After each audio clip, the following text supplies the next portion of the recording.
인간이 지구에 나고 자란 이래로 전쟁은 단 한 번도 멈춘 적이 없습니다. 제2차 세계대전 이후 유엔의 설립 그리고 각국 스스로 전쟁 금지 조약을 체결하면서 겉보기에는 조용해 보이지만 지금 이 순간에도 전 세계 곳곳에서는 전쟁이 진행 중이며 상대가 정부냐 다른 나라냐의 차이만 있을 뿐입니다. 그런데 전 세계에서 가장 머리가 좋은 민족으로 알려진 유대인의 나라 이스라엘은 팔레스타인과 고국 땅을 두고 100년째 전쟁을 치르고 있을 뿐 아니라 이스라엘을 둘러싼 중동 국가들은 틈만 나면 이스라엘을 잡아삼킬 기회를 노리고 있습니다. 이런 상황에서 이스라엘은 자신들의 땅을 지키고 유대인의 정체성을 유지하기 위해서는 반드시 싸워 이겨내야 하는데 이스라엘이 가장 사랑하는 무기가 한국산이라고 알려졌습니다. 한국은 아주 오래전부터 이스라엘에 무기를 팔아오면서 이스라엘과 공범이 아니냐는 눈초리까지 받고 있는 상황인데요. 현재 이스라엘에서는 어떤 일이 벌어지고 있는 것일까요?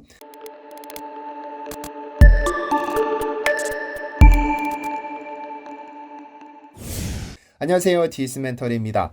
지난 9월 초 전 세계는 중동에서 전해진 소식에 그야말로 충격에 빠졌습니다. 바로 미국이 20년간 목숨 걸고 싸웠던 아프가니스탄에서 철수하겠다는 소식이 전해졌기 때문이죠. 그런데 미국의 철수를 두고 다양한 이유가 제기됐습니다. 바이든 대통령이 대국민 연설에서 중국과 러시아라는 새로운 적을 상대하기 위해 부득이 철수한다고 밝히면서 중국에게 에너지를 쏟기 위해서라거나 또는 결국에 미국이 탈레반을 이기지 못해 패배한 것이다라는 등등의 주장이 제기됐죠. 사실일지도 모릅니다. 20년간 미국이 장악했던 아프가니스탄에서 탈레반은 한 번도 해체된 적 없이 기어코 목숨을 부지해 아프간을 차지한 것도 사실이고 탈레반이라는 새로운 문제거리를 국경을 접한 중국에 안김으로써 중국을 견제하는 것도 말이죠. 어쨌든 탈레반이 아프가니스탄을 장악한 것은 불변의 사실입니다. 그런데 탈레반이 모든 외국인을 내쫓는 와중에도 한국에게 다급하게 SOS를 요청했습니다. 탈레반 대변인 슈아일 샤인은 SBS와의 화상통화에서 한국에게 다급히 부탁 하나를 해왔죠. 바로 아프가니스탄 개발에 참여해달라는 것이었습니다. 그는 인터뷰에서 한국도 국가가 파괴됐고 다시 국가를 건설하면서 많은 경험을 쌓았다. 한국이 재건 사업에 도움을 준다면 환영하고 감사할 일이다 라면서 의미심장한 말 한마디를 남깁니다. 절대로 북한에 무기를 팔 일이 없다는 것입니다. 당시 미국에서는 탈레반이 미군이 남기고 간 무기들을 북한에 팔 것이다 라는 주장이 제기됐는데 한국의 호감을 사기 위해 절대로 북한에 무기를 넘길 일 없고 북한과 우리는 아무런 관계도 없다면서 빠르게 손절했는데요. 만약 한국이 도와준다면 한국행을 원하는 아프가니스탄인들도 적법한 서류가 있다면 모두 출국을 보장하겠다며 파격적인 제안을 하기도 했습니다. 그러니까 탈레반은 한국이 가진 국가 재건 사업의 노하우를 이용해 아프가니스탄을 개발하겠다며 협력을 요청했던 것이죠. 그런데 이 아프가니스탄에서 3,000km 떨어진 곳에 자리한 한 국가는 한국과 아주 오랜 기간 협력해오고 있는데 특히 방산 분야의 협력이 눈에 띕니다. 바로 이스라엘인데요. 이스라엘은 종교적인 핍박으로 인해 아픈 기억을 가진 유대인의 나라입니다. 유대인이라는 단어는 민족적인 개념이고 이스라엘은 영토의 개념인데 현재 이스라엘이 자리한 이 지역은 100년째 전쟁 중입니다. 바로 이스라엘과 팔레스타인의 분쟁이죠. 이 지역은 왜 100년째 전쟁이 끊이지 않는 것일까요? 중동을 완전히 장악했던 오스만 제국이 제1차 세계대전에서 패망한 뒤 영국은 재빠르게 팔레스타인으로 알려진 지역을 장악합니다. 당시 이곳에 사는 이들은 대부분이 아랍인들이었고 유대인은 극소수에 불과했습니다. 그 뒤 국제사회는 영국에게 유대인을 위한 고국 땅을 팔레스타인에 건설하라는 과제를 안기면서 유대인과 아랍인 간의 긴장감이 높아집니다. 유다인들에게 있어서 팔레스타인 땅은 조상들의 고향이지만 아랍인들에게 있어 팔레스타인 땅은 지금 현재 살아가고 있는 땅이니까요. 종교적으로 절대로 하나가 될 수 없던 이들 간 긴장감은 상상을 초월했습니다. 그러다 제2차 세계대전에서 히틀러의 핍박을 피해 팔레스타인으로 몰려든 유대인이 늘어나기 시작했는데요. 그러다 1947년 유엔이 팔레스타인 지역을 유대인 국가와 아랍인 국가로 분리하되 예루살렘은 국제 공동 통치 지역으로 두는 팔레스타인 분화란을 통과시킵니다. 예루살렘은 누구의 소유도 아닌 국제도시가 될 계획이었죠. 하지만 유대인은 이를 수용했으나 아랍인이 거부하면서 실행되지 못했고 1948년 영국이 이 문제를 해결하지 못한 상태로 철수합니다. 이때 유대인 지도자들은 재빠르게 이스라엘 국가 건국을 선언하고 예루살렘을 수도로 정해버렸습니다. 그러나 유대교를 못마땅하게 여기던 중동 국가들은 팔레스타인 지역을 침공해 제1차 중동전쟁이 이어졌고 수많은 팔레스타인 주민이 피난길에 올랐는데요. 이후로 팔레스타인 난민과 그 후손이 이스라엘로 돌아오려 했으나 이스라엘이 이를 거부하면서 현재까지 분쟁이 이어지고 있는 겁니다. 그러나 어쨌든 이스라엘은 자신들을 못마땅해 하는 중동 국가들, 그리고 팔레스타인에 거주하던 아랍인들을 상대하기에는 너무나 버거운 싸움을 시작해야 했습니다. 땅을 빼앗기지 않으려면 당연히 무기가 필요한데 주요 무기는 전부 한국으로부터 수입했습니다.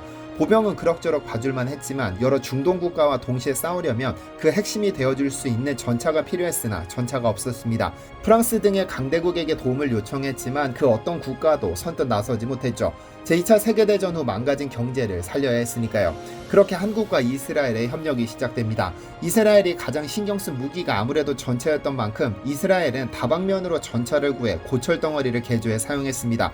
특히 M4 셔먼 전차에 독일제 크루프 75mm 곡사포의 포신을 장착해 사용하기 시작했는데 이때부터 전차를 개조해 마르고 닳도록 쓴다는 이스라엘군의 상징이 생겼죠. 이 셔먼 전차로 재미를 본 이스라엘은 한국으로부터도 수백 대의 셔먼 전차를 수입해 갔습니다. 한국은 한국전쟁 당시 전차가 없던 관계로 북한군에게 철저하게 농락당했는데 이후 미군이 참전하면서 한국에 전차가 들어오기 시작했습니다. 그리고 한국전쟁 직후에는 M4 셔먼 388량을 공유해 주었는데 이미 도태 장비에 속한 장비를 한국에게 그냥 준 것이죠. 그러나 1960년대 미군은 베트남전 참전을 대가로 구식 셔먼을 대체하라며 M47 패튼 전차를 제공하기 시작했는데 이때 한국은 한국에서 쓸모 없어진 M4 셔먼 전차를 이스라엘에 판매하게 된 겁니다. 이스라엘은 어쨌든 전차만 있으면 손기술을 살려 개조해서 쓰고 있었으니 한국이 준 수백량의 셔먼은 그야말로 생명줄이었을 겁니다. 이 셔먼을 이용해 이스라엘군은 M50I 셔먼, M51 슈퍼 셔먼 등으로 개조시켜 4차례에 걸친 중동 전쟁에서 요긴하게 사용했는데요. 그런데 이스라엘 역시 이미 한국의 목숨을 살린 고마운 국가이기도 합니다. 제1차 중동전쟁으로 골머리가 썩는 와중에도 한국전쟁이 발발하자 끊임없이 물자를 지급해줬고 당당히 물자지원국에 이름을 올렸습니다. 그러나 이스라엘이 직접적으로 한국전쟁에 참전하지는 않았다고 알고 있지만 유대인은 미국과 영국군에 속해 약 4,000명이 직접 참전했습니다. 이스라엘 주재 한국 대사관은 전 세계로 흩어진 유대인들 중에는 외국군에 배치되어 한국전쟁에 참전한 용사들이 있다는 사실을 확인하고는 참전 용사들을 찾아 감사 메달을 수여하고 있습니다. 다만 이스라엘의 이름이 아닌 타국의 이름으로 참전해 알려지지 않은 것뿐입니다. 그런데 얼마 전 국회의원의 입에서 놀라운 사실이 전해졌습니다. 지난 5월 21일 기본소득당 용해인 의원은 한국이 이스라엘과 공범이 아니냐면서 정부의 날선 비판을 가했습니다. 유엔 세관 데이터를 분석한 결과 2015년부터 2020년까지 6년간 이스라엘에 대한 무기 수출이 이전 6년과 비교했을 때 무려 22%나 증가한 326억 원에 달했다면서 이스라엘에 수출한 무기는 폭탄, 수류탄, 어뢰, 지뢰, 미사일, 탄약 등 발사무기류인데 전체 이스라엘 무기 수출의 절반 이상을 차지하고 있다고 했죠. 사실 무기 수출은 아무런 문제가 되지 않는 오히려 권장되는 수출이지만 문제는 이스라엘이기 때문입니다. 2014년 가자지구 분쟁 이후부터 이스라엘에 대한 무기 수출을 늘렸는데 2014년 가자지구 분쟁에서 이스라엘은 무려 2,300명의 피해자를 발생시켰습니다. 여기에 전쟁 범죄로 간주될 수 있을 만한 사례들이 계속 발견되면서 이스라엘에 수출된 무기가 이렇게 사용된 것 아니냐는 것이죠. 특히 2015년 이후 한국보다 이스라엘에 무기를 더 많이 수출한 국가는 인도와 미국뿐인 것으로 나타났는데 무기 수출은 비밀리에 진행되기 때문에 정확한 수출 데이터가 공개되지 않는 점을 감안하더라도 한국의 이스라엘에 대한 무기 수출은 세계에서 손꼽히는 수준이라는 것이 의원실의 설명입니다. 현재 한국의 대외무역법과 전략물자 수출입 고시에 따르면 산업통상자원부는 북한, 이란, 예멘과 함께 이스라엘을 군용 전략물자 수출 시 주의해야 할 국가로 분류하고 있는데 정부는 2007년부터 2020년까지 1,000건 이상의 전략무기를 이스라엘에 수출하도록 허가해 준 것으로 나타났는데요. 물론 외국에 대한 수출을 늘려 외화를 획득하는 것은 훌륭한 일이지만 가자지구 분쟁처럼 민간인 피해가 심각한 사고에 사용됐다면 심각한 문제가 될 수도 있을 것 같습니다. 그러나 이런 문제를 제외하더라도 한국과 이스라엘의 관계는 상당히 훌륭합니다. 특히 이스라엘은 전 세계에서 독도라고 표기하는 몇 안 되는 국가죠. 지난 2014년 정의당에서는 지도 서비스를 제공하는 주한 외국 대사관들이 어떻게 독도를 표기하고 있는지 전수조사를 벌였습니다. 그 결과는 충격적이었죠. 지도 서비스를 제공하는 거의 대부분의 대사관에서 동해를 일본해로 표기하거나 독도를 리앙쿠르 암초로 표기하고 있었습니다. 리앙쿠르 암초는 일본이 독도는 사람이 살지 않는 무인도라면서 국제사회에 유포한 명칭인데 러시아, 네덜란드, 이태리 등 11개 대사관이 이 지도를 사용했는데요. 그런데 이스라엘만은 예외였습니다. 주한 이스라엘 대사관은 동해와 독도가 정확히 표기된 지도를 사용하고 있었습니다. 그러나 이스라엘 대사관이 특별하게 받아들여진 이유는 해당 국가에서 주재한다는 것은 해당 국가의 유리한 입장에 서는 것이 당연한데 한국에 주재하는 외국 대사관이 일본의 유리한 입장을 대변하고 있다는 점입니다.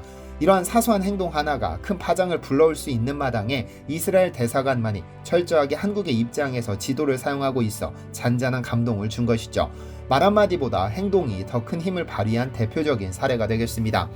승자와 패자가 꼭 갈려야 하는 전쟁에서는 승리의 기쁨도 있지만 패자의 슬픔도 공존하기 마련입니다. 전쟁을 치르기 위해서는 반드시 무기가 필요하고 어느 국가의 입장에서는 이 무기를 생산해 수출하는 것이 중요한 사업입니다. 물론 누구나 다 자기가 만든 물건이 좋은 곳에서 쓰이기를 바랍니다. 옛날 다이너마이트를 발명했던 노벨이 자신이 만든 위대한 발명품으로 많은 사람들이 죽어나가는 모습에 충격을 받고 노벨상으로 속죄하려고 했던 것처럼 말이죠. 현재 대한민국도 다방면에서 많은 무기들을 생산해내고 있습니다. 이런 훌륭한 기술들이 궁극적으로는 전쟁이 아닌 다양한 분야의 기술과 접목되어 훌륭한 결실을 맺기를 바랍니다. 시청해주셔서 감사합니다.